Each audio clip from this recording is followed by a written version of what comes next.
நாட்டில் நடைபெற்ற குற்றச்செயல்கள் தொடர்பாக பல புதிய தகவல்கள் கிடைக்கப்பட்டிருக்கின்றன. அந்த தகவல்களை பற்றித்தான் இந்த காணொலியில் நாங்கள் பார்க்க போகின்றோம். அதனையும் தாண்டி நானும் சில முக்கியமான விடயங்களை இந்த காணொலியிலே பகிரப் போகின்றேன். அது என்னவென்று தெரிய வேண்டும் என்றால் இந்த காணொலியை இறுதி வரை பார்த்துவிட்டு உங்களுடைய கருத்தை நீங்கள் பகிர்ந்து கொள்ளுங்கள். வணக்கம், நான் உங்கள் சங்கவி.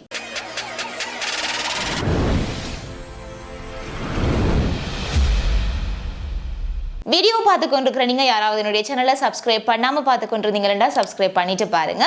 அப்படியே பக்கத்தில் இருக்கிற பெல் பட்டனையும் கிளிக் செய்து வைத்துக் கொள்ளுங்கள். அப்பதான் நான் போடுற வீடியோஸ் எல்லாமே உங்களுக்கு நோட்டிபிகேஷன்ஸா வரும். ஏற்கனவே நான் சொல்லியிருந்தேன், நான் சில விடயங்கள் சொல்ல போகின்றேன் அப்படின்னு சொல்லி. அது என்ன என்பதை நான் இறுதியிலே சொல்லிக் கொள்கின்றேன். இப்பொழுது இன்றைய நாளுக்கான கிடைக்கப்பட்ட புதிய தகவல்களை நான் உங்களுக்கு ஆரம்பத்திலே தந்து கொள்கின்றேன். அந்த வகையிலே பார்த்தீங்கன்னா, நாட்டிலே பெரிய ஒரு அதிர்வலைகளை ஏற்படுத்திய, நாட்டு மக்களிடையே பெரும் அச்சத்தை ஏற்படுத்திய சம்பவம் என்பது இந்த கனேமுல்ல சஞ்சீவவினுடைய கொலை சம்பவம் தான். குறிப்பிட்ட அந்த சம்பவம் தொடர்பாக பார்த்தீங்கன்னா, ஏற்கனவே 8 பேர் கைது செய்யப்பட்டிருக்கிறார்கள். இதே சமயம் போலீசாரையே திக்குமுக்காட வைக்கக்கூடிய அளவில் இந்த இஷாரா செவ்வந்தியை இன்னமுமே போலீசார் தேடிக்கொண்டுதான் இருக்கின்றார்கள். அவர் இன்னுமே தலைமறைவாகத்தான் இருக்கின்றார். அதே சமயம் பார்த்தீங்கன்னா, தற்பொழுது மேலும் 2 போலீசார் கைது செய்திருக்கிறார்கள். இந்த சம்பவம் நேற்றைய தினம், அதாவது பிப்ரவரி மாதம் 24ஆம் தேதி இந்த கைது சம்பவம் நடந்திருக்கின்றது. இதிலே கைதானவர்கள் யார் அப்படின்னு பார்த்தீங்கன்னா, நீர்கொழும்பு கட்டுவேல் லேகம பகுதியை சேர்ந்த பிங்புர தேவுக்கு சமைத்து திவங்க வீரசிங்க என்ற 23 வயது இளைஞனும், அதே சமயம் சேசத்புர தேவுக்கு சமந்தி என்ற 48 வயது இருக்கக்கூடிய பெண்ணுமாக இந்த இருவரும் கைது செய்யப்பட்டிருக்கிறார்கள். இவர்கள் கைது செய்யப்பட்டதற்கான காரணம் என்ன அப்படின்னு பாத்தீங்கன்னா, இந்த கொலை தொடர்பான தகவல்களை மறைத்து வைத்த குற்றச்சாட்டுக்காகத்தான் இவர்கள் கைது செய்யப்பட்டிருக்கிறார்கள். ஆகவே இவர்களுக்கு எவ்வாறு இந்த விடயம் தெரிய வந்தது, இவர்களுக்கும் செவ்வந்திக்கும் என்ன தொடர்பு, அல்லது இவருக்கும் வேறு யாருக்காவது தொடர்பு இருக்குதா அப்படின்னு சொல்லி ஒரு சமயம் நீங்கள் ஊகித்திருக்கலாம் இவர்கள் யார் அப்படின்னு சொல்லி.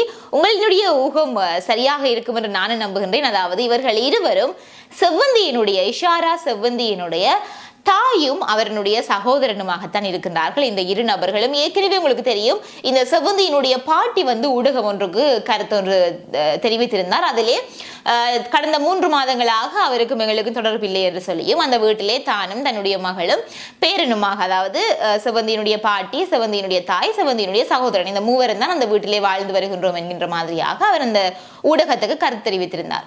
ஆனால் தற்பொழுது பாத்தீங்கன்னா, நடைபெற்ற விசாரணைகள்ல இருந்து தெரிய வந்தது, ஏற்கனவே அந்த செவ்வந்தியினுடைய தாய்க்கும் சகோதரனுக்கும் இந்த விடயம் குறித்து தெரிந்திருக்கின்றது. தெரிந்தும் அவர்கள் அதனை வெளிப்படுத்தாமல் இருந்த குற்றத்துக்காகத்தான் இருவரையும் போலீசார் கைது செய்திருக்கின்றார்கள். ஆக மொத்தத்தில் தற்பொழுது இந்த இருவரையும் சேர்த்து மொத்தமாக 10 நபர்கள் கைது செய்யப்பட்டிருக்கின்றார்கள். இருந்தாலும் பிரதான சந்தேக நபர் என்று சொல்லி தேடப்படக்கூடிய இஷாரா செவ்வந்தி இன்னமுமே கண்டுபிடிக்கப்படவில்லை. அதே சமயம் ஏற்கனவே சொல்லப்பட்டிருந்தது, இந்த பெண் ஒரு வெளிநாட்டுக்கு தப்பி சென்றிருக்க முடியும், அந்த கோணத்திலையும் விசாரணைகள் முன்னெடுக்கப்பட்டிருக்கின்றன என்று சொல்லி. ஆனால் தற்பொழுது கிடைக்கப்பட்ட தகவல்களின்படி அவர் நாட்டை விட்டு தப்பித்து செல்லவில்லை என்பது உறுதிப்படுத்தப்பட்டிருக்கிறதாக சொல்லப்படுகின்றது. அதாவது அவர் நாட்டை விட்டு தப்பி செல்வதற்காக எந்தெந்த வழிகளை எல்லாம் அவர் பயன்படுத்தக்கூடுமோ அந்த வழிகள் அனைத்துமே தற்பொழுது பலத்த பாதுகாப்புக்கு மத்தியிலே இருக்கிறதாக, நிச்சயமாக அவர் அந்த வழிகளால் செல்வதற்கான வாய்ப்பே இல்லை, அவர் நாட்டை விட்டு வெளியேறவே இல்லை, நாட்டிலே தான் இருக்கின்றார் என்கின்றதை அதிகாரிகள் உறுதிப்படுத்தி இருக்கின்றார்கள். அதே சமயம் இந்த கொலை சம்பவம் நடைபெற்ற அன்றைய நாளே நான் காணொலி ஒன்று வெளியிடுகின்ற சமயத்திலே சொல்லியிருந்தேன், இந்த சம்பவம் நீதிபதியினுடைய கண் முன்னாலே நடந்த ஒரு சம்பவம். ஆகவே வளமை போன்று வளமையான ஏனைய விசாரணைகளின் பொழுது விசாரணைகள் நடக்கும், அதன் பிறகு திருப்பி ஒத்திவைப்பார்கள், இவ்வாறு வருடக்கணக்காக சென்று கொண்டிருக்கும். ஆனால் இந்த விடயத்தை பொறுத்தவரைக்கும் நீதிபதியினுடைய கண் முன்னாலே நடந்த ஒரு விடயம், இவர்தான் கொலை செய்தார் என்று சொல்லி அவரை பிடித்தும் விட்டார்கள். ஆகவே அவர் பிடிபட்டதும் உடனடியாகவே அவருக்கான தண்டனை வழங்கி விடுவார்களா, அல்லது இதுவுமே வருஷக்கணக்காக இழுபடுமா என்று சொல்லி பொறுத்திருந்துதான் பார்க்க வேண்டும் என்று சொல்லி. ஆனால் இதுவுமே வளமை போன்று நேற்றைய தினம் பார்த்தீங்கன்னா, குறிப்பிட்ட இந்த வழக்கு விசாரணைக்கு எடுத்துக் கொள்ளப்பட்டிருக்கின்றது. அதாவது கொழும்பு தலைமை நீதவான் நீதிமன்றத்தில் நீதவான் தனுஜா லக்மாலி முன்னிலையில தான் இந்த வழக்கு விசாரணைக்கு எடுத்துக் கொள்ளப்பட்டிருக்கின்றது. இதன் பொழுது பாத்தீங்கன்னா, அந்த நீதிமன்ற பணியில இருந்த 3 அதிகாரிகள் சாட்சியங்களுக்காக அழைக்கப்பட்டிருக்கிறார்கள். அவர்கள் தாங்கள் பார்த்த விடயத்தை, அந்த ஒரே சம்பவம் தான் அந்த இடத்துல நடந்திருந்தது என்றாலும் ஒவ்வொருவருடைய பார்வையும் ஒவ்வொருவர் பார்த்த விடயங்களும் வெவ்வேறாக இருக்கும். ஆகவே அந்த 3 தாங்கள் பார்த்த விடயத்தை வெவ்வேறு விதமாக, கிட்டத்தட்ட ஒரே விடயம் தான், ஆனால் வெவ்வேறு விதமாக அவர்கள் தங்களுடைய வாக்குமூலங்களை அளித்திருக்கிறார்கள்.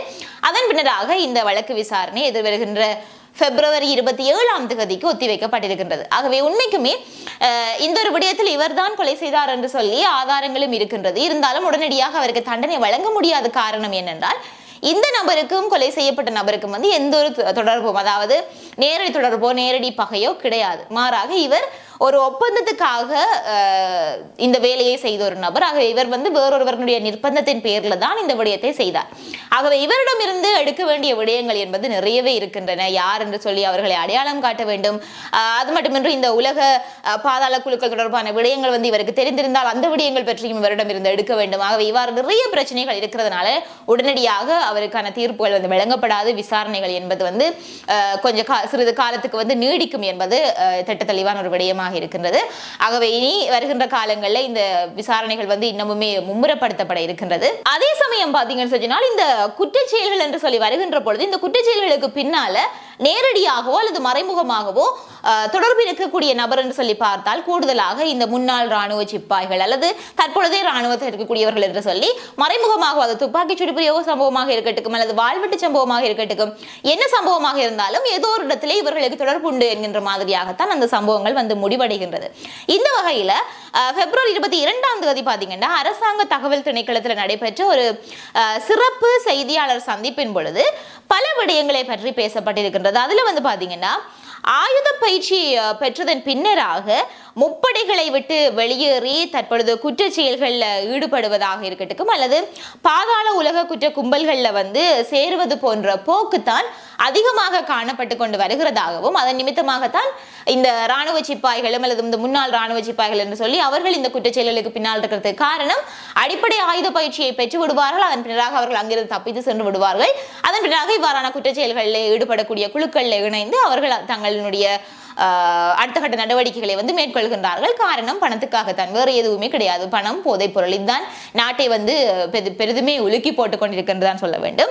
இப்படி இருக்கின்ற பொழுது இந்த விடயத்தை பாதுகாப்பு செயலாளர் தான் தெரிவித்திருக்கின்றார். அதன் பின்னராக நேற்றைய தினம் கூட, அதாவது பிப்ரவரி 24ஆம் தேதி கூட இந்த நாட்டில் நடைபெறக்கூடிய குற்றச்செயல்கள் தொடர்பிலேயே பாதுகாப்பு சபை கூடி வந்து ஒரு சிறப்பு கலந்துரையாடலாக அந்த கலந்துரையாடல் வந்து நடைபெற்றிருந்திருக்கிறது. நேற்றைய தினம் காலையில் நடந்திருக்கிறது. அதன் பின்னராகத்தான் இந்த குற்றச்செயல்களில் ஈடுபடக்கூடிய, குறிப்பாக இந்த ஆயுத பயிற்சியை பெற்றுவிட்டு முப்படைகளில் இருந்து தப்பித்து சென்றவர்களை வந்து உடனடியாக கைது செய்யும்படியாக அதிரடியாக உத்தரவு பிறப்பிக்கப்பட்டிருக்கின்றது. வெறுமனே இந்த ராணுவ சிப்பாய்கள் என்பதை தாண்டி இந்த போலீஸ் உத்தியோகத்தர்களாகவும் இணைந்து அங்கேயுமே அடிப்படை பயிற்சியை பெற்றுவிட்டு அங்கிருந்து தப்பித்து செல்லக்கூடியவர்கள் இருக்கின்றார்கள். ஆகவே அவர்களையும் குறுகிய காலத்திற்குள்ள இனம் கண்டு கைது செய்யும்படியாக தற்பொழுது உத்தரவு பிறப்பிக்கப்பட்டிருக்கின்றது. ஆகவே நிச்சயமாக ஏற்கனவே பழைய அரசாங்கங்களில் இருந்த இந்த குற்றச்செயல்கள் செய்யக்கூடிய குழுக்களாக இருக்கட்டும், இந்த வளர்ந்து வந்த குற்றச்செயல்களாக இருக்கட்டும், இந்த அரசாங்கத்திலேயாவது முடிவுக்கு வருமா என்றுதான் மக்களினுடைய ஒரே ஒரு எதிர்பார்ப்பாக இருக்கின்றது. அதற்கு சற்று நாங்கள் பொறுத்திருந்துதான் பார்க்க வேண்டும். இது தொடர்பான உங்களுடைய கருத்தை நீங்கள் கருத்து பகிர்வில் பகிர்ந்து கொள்ளுங்கள். நான் சில விடயத்தை பற்றி பேச வேண்டும் அப்படின்னு சொல்லியிருந்தேன் இல்லையா, அந்த விடயம் என்ன அப்படின்னு பாத்தீங்கன்னா, நேற்றைய தினம் என்னுடைய செய்தி வரும், என்னுடைய காணொலி வெளிவரும் அப்படின்னு சொல்லி நிறைய பேர் நீங்கள் காத்து கொண்டிருந்திருப்பீர்கள். ஆனால் எந்த ஒரு காணொலியும் நான் பதிவேற்றவில்லை.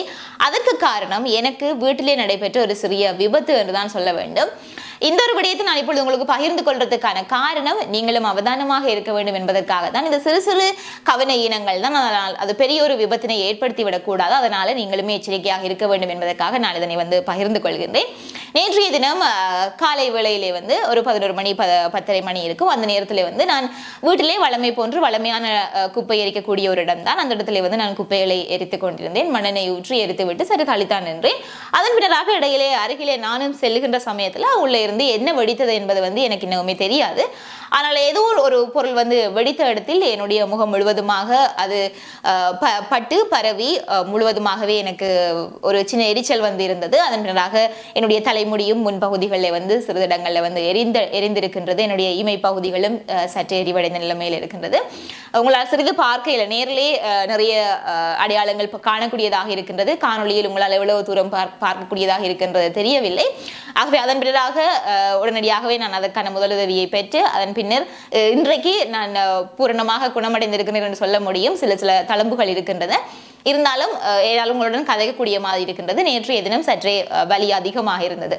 இந்த விடயத்தை நான் உங்களுக்கு சொல்றதுக்கு காரணம், நான் நேற்றைய தினம் இந்த விடயத்தை செய்கின்ற பொழுது வீட்டிலே யாருமே இருக்கவில்லை. நானாக தான் சென்று வீட்டு வேலைகளை செய்து கொண்டிருந்தேன். ஆகவே வீட்டிலே யாருமே இல்லாத நேரத்தில் நீங்கள் இப்படியான ஆபத்தான விடயங்களை செய்கிறது என்பது நிச்சயமாக தவிர்த்து கொள்வது நல்லது. அதே சமயம் வளமையாக நாங்கள் இருக்கக்கூடிய இடம் தானே என்ற ஒரு சிறிய அசண்டை இனம் என்று கூட சொல்ல முடியும். அந்த ஒரு நம்பிக்கையில தான் அந்த இடத்துல இருந்தேன். ஆனால் என்னதான் வளமையான இடமாக இருந்தாலும் நெருப்பு எரிக்கின்ற சமயத்திலே சற்று நீங்கள் தள்ளி நின்று எரித்துக் கொள்வது இன்னுமே சிறப்பாக இருக்கும். ஆகவே இவ்வாறு வீட்டில் நடக்கக்கூடிய சிறிய சிறிய விபத்துக்கள்ல இருந்து நாங்கள் எங்களை பாதுகாப்பாக வைத்துக் கொள்ள வேண்டும். எங்களுடைய கவன ஈனங்கள் பெரிய விபத்துக்களை ஏற்படுத்திவிடக் கூடாது என்பதற்காக இந்த விடயத்தை நான் உங்களுடன் பகிர்ந்து கொள்கின்றேன். உங்களுடைய கருத்துக்களை நீங்கள் கருத்து பகிர்ந்து கொள்ளுங்கள். இதே மாதிரியாக மற்றொரு காணொலியில நான் உங்களை சந்திக்கிறேன்.